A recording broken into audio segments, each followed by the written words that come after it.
Welcome to an update video about Money Twist Key Stage 4 Session 3. So in terms of the changes to this session, there are a couple to be noted. One is that the content of the workshop hasn't necessarily changed that much. There's been one new activity, a new area at the end, which is around borrowing and debt. A second point though is that the structure of the workshop has changed. We try to introduce an element which will combine all the different elements together. And the third element is that actually the Key Stage 4 is now not being delivered as a whole day. So this Session 3 will never be just as an afternoon, having already done Sessions 1 and 2 in the morning. So again, it kind of makes it a slightly different session in that way. So actually the beginning of this session is starting slightly different from many of the other MyBank sessions. Instead of kind of a standard hello, introduce yourself, we're actually introducing, as the young people walk in, there will be some golden envelopes already on their tables. And for the first 7 minutes of the session, we'll actually be then exploring what's inside the golden envelopes and then doing an activity around it. So within golden envelopes, we have a couple of different things.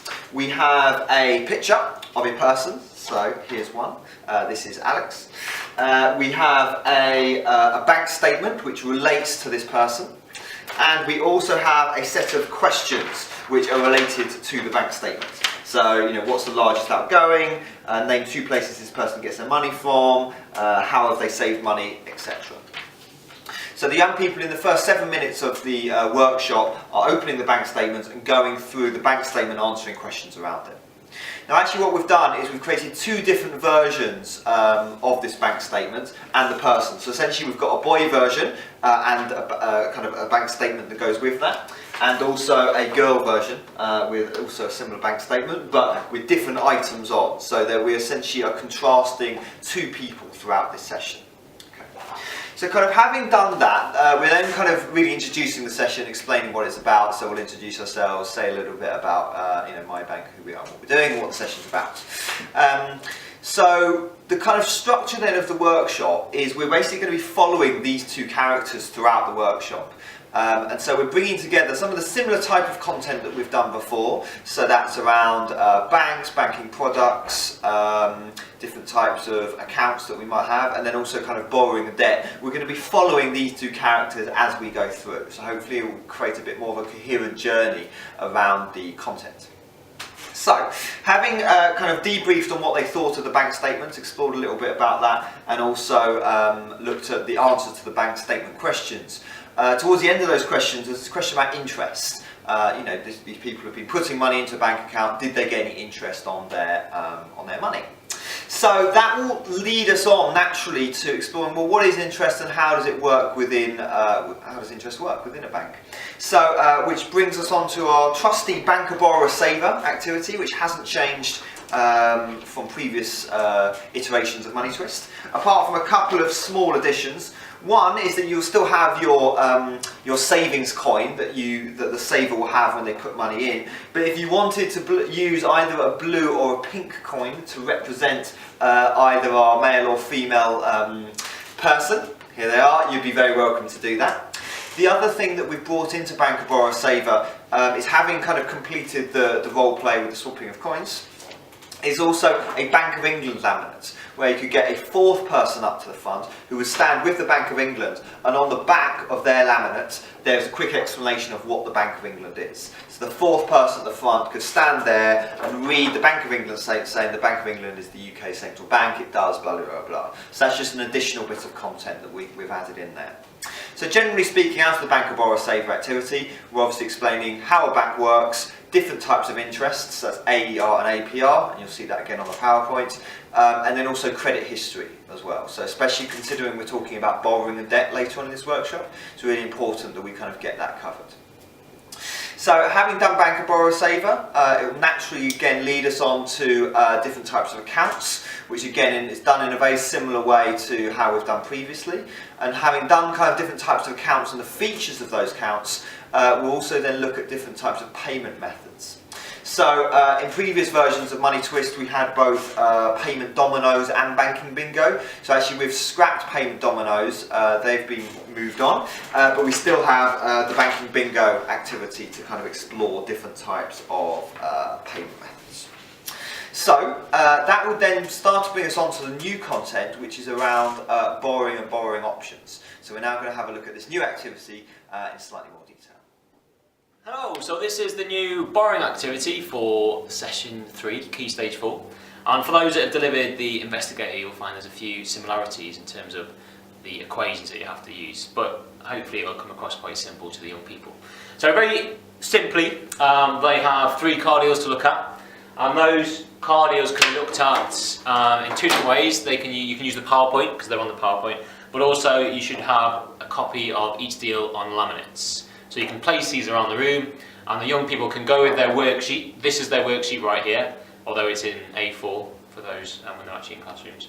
And they can go around and fill in the details. So what we're going to do together is deal 1.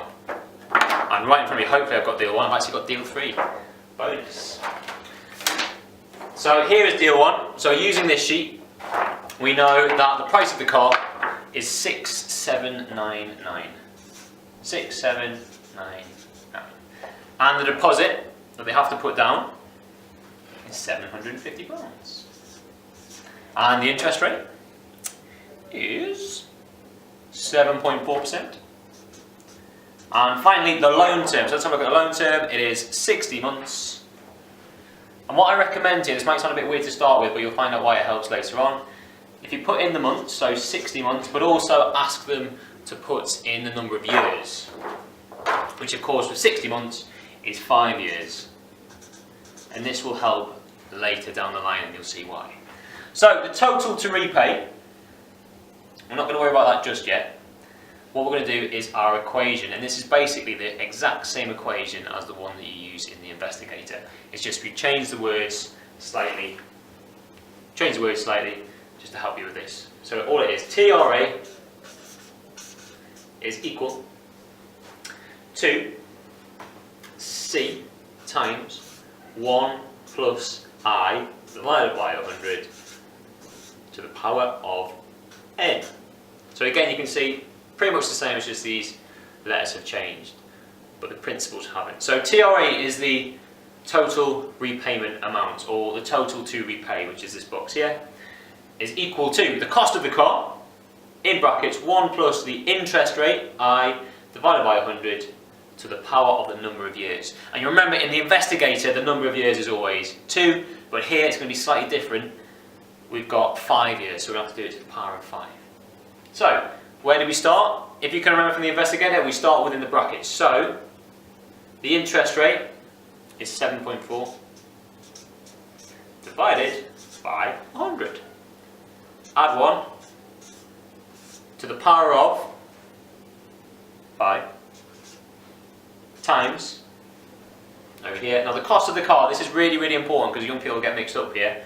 The cost of the car isn't the price here, 6799, because of course there's a deposit they've already paid, so you need to make sure you take the deposit off the price of the car. So 6049. So our TRA is equal to 6049 times 1 plus 7.4 divided by 100 to the power of 5. So we're going to start again, remember where we start here. So 7.4 divided by 100 is of course 0.074. Add 1 to the power of 5 times 604. So 1 plus 0.074 is of course 1.074. And we're going to times that to the power of 5. So you've got 2 options here. 2 options. If they've got old school calculators, what you need to do is 1.074 times 1.074 times 1.074 times 1.074 times 1.074 times 1.074. Got to do it 5 times. But if they've got these modern cool nice calculators, then you can do it to the power of, and normally that is shown by the YX button on the scientific calculator. So you do 1.074, press the YX, so to the power of 5, and what do we get? I get, here we go, 1.429. So 1.429. So times that by 6049. Times by 6049. And our total repayment amount, which we can write in the total to repay, is 8,643 and 81 pence. Now, the monthly repayments, if you remember, going back to the loan term, I asked you to write it in the months and the years. This makes the sum easier later. So we've worked out the total to repay. We know that it's over 60 months, so we just need to divide that number by 60. And our answer is £144 and 6 pence. It's that simple. Now you might find that this number ever so slightly changes depending on if they round things down or round things up as they're doing their sum, but it should be something very close to 8,643. You do exactly the same for deal 2 and of course deal 3, and then it is up to them to decide which is the best deal for the person they have, the little pop-up man or pop-up woman, so Sharon or Alex, which deal they think is the best. And don't necessarily say, you know, often they'll say the cheapest one is the best, but actually it's actually looking at their circumstances. So perhaps they don't have a deposit, perhaps they do, perhaps they want to pay it over a long term. So even if one looks more expensive, it still might mean that they could think it was the best option. So that is the loan activity. If you do have any questions about it, please get in touch. We're always here, Steve, myself, Hannah or Alex. We're always happy to help, so please do let us know. So, having completed the borrowing activity, this has obviously brought up lots of different questions around different types of borrowing options and how you might pay for things over time. So to kind of bring the workshop together, we've introduced an activity around debt. So as you'll see in a moment, we've introduced a couple of debt scenarios related to the boy and the girl.